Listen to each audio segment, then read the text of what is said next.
તમે જ એમને ધર્મગુરુ સમજીને તેની પૂજા કરો, તેને પૂજ્ય ગુરુની ઉપાધિ આપો, તે ગુરુ ગુરુ નહીં પરંતુ ગુરુ ઘંટાલ નીકળે તો હા. સુરતનો યોગ ગુરુ તરીકે જાણીતો પ્રદીપ ગુરુ નકલી નોટો તો છાપીને ગોરખ ધંધા કરતો હતો, પરંતુ આશ્રમમાં આવનારી મહિલાઓ સાથે રંગરેલીઓ અને લવ યુ કિસ યુ જેવી વાતો પણ કરતો હતો. એવી ચેટના સ્ક્રીનશોટ વાયરલ થયા છે.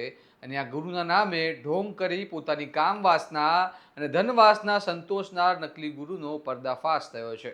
આવો વિગતે વાત કરીએ સમગ્ર મામલા વિશે આ અહેવાલમાં. નમસ્કાર, હું ચિરાગ વર્ષાબેન, આપ જોઈ રહ્યા છો સ્વમાન.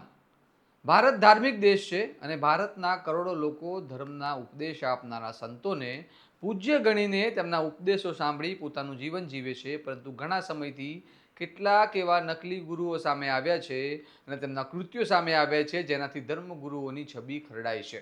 ત્યારે સુરતના કામરેજ વિસ્તારમાં ચાલતા સત્યયોગ ફાઉન્ડેશનના કાળા કારનામાઓ અને તેના ગુરુ ઘંટાલ પ્રદીપ ગુરુ વિશે તમે જાણતા જ હશો કે કઈ રીતે તે આશ્રમની આડમાં નકલી નોટો છાપતો હતો. અને 19 માર્ચના રોજ અમદાવાદ ક્રાઇમ બ્રાન્ચે અમરાવાડી ખાતે આ પ્રદીપની ગાડીમાં કરોડોની નકલી નોટો સાથે તેના સાથીદારોની ધરપકડ કરી ગુનો નોંધ્યો હતો. હાલ તે ગુરુ જેલના સળિયા ગણી રહ્યો છે. ત્યારે દિવ્ય ભાસ્કરના એક અહેવાલ મુજબ આ ગુરુની વધુ એક માહિતી સામે આવી છે. પ્રદીપ નામનો આ વ્યક્તિ તેના આશ્રમમાં આવતી મહિલાઓને ગંદા મેસેજ કરતો, લવ યુ કિસ યુ જેવી વાતો કરતો અને ઓમકાર કરવાનું કહેતા હોવાના સ્ક્રીનશોટ હાલ વાયરલ થઈ રહ્યા છે. જોકે એની પુષ્ટિ થઈ નથી, પરંતુ સમગ્ર મામલો સામે આવતા આશ્રમ સાથે જોડાયેલા કેટલાક પરિવારો આગળ આવ્યા અને તેમણે આ ખુલાસો કર્યો છે.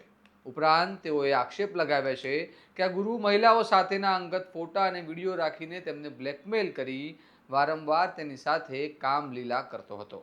આશ્રમના એક પૂર્વ સાધકે કહ્યું કે હજુ પણ કેટલીય મહિલાઓ છે જે પીડિત છે અને સામે નથી આવી. આ પ્રદીપ દાનના નામે લોકો પાસેથી પૈસા લેતો અને આરામની જિંદગી જીવતો હતો. જ્યારે કોઈ મહિલા તેનો પ્રતિકાર કરે તો તેને પૈસા આપીને શાંત પણ કરી દેતો હોવા સુધીના આક્ષેપો તેના પર હાલ લાગી રહ્યા છે. ધર્મના નામે આવા આડંબર કરતા ગુરુ ઘંટાલોના કામલીલા અને ધનલીલાના કિસ્સાઓ સામે આવી રહ્યા છે. ત્યારે સવાલ થાય છે કે શું લોકો ધર્મના નામે એટલા આંધળા થઈ જાય છે કે આવા લોકોને ઓળખી નથી શકતા? આવા લોકો ધર્મને હથિયાર બનાવી લોકોને લૂંટે છે. ત્યારે આવા કિસ્સાઓ સમાજ માટે ચિંતાજનક બની જાય છે. જોઈએ આગળ શું કારનામાઓ બહાર આવે છે અને આ મામલે તમારું શું મંતવ્ય છે અમને કમેન્ટ કરીને જણાવો. અને આવા જ વિશ્લેષણાત્મક અહેવાલ માટે સ્વમાનની ચેનલને સબસ્ક્રાઇબ કરવાનું ભૂલતા નહીં. નમસ્કાર.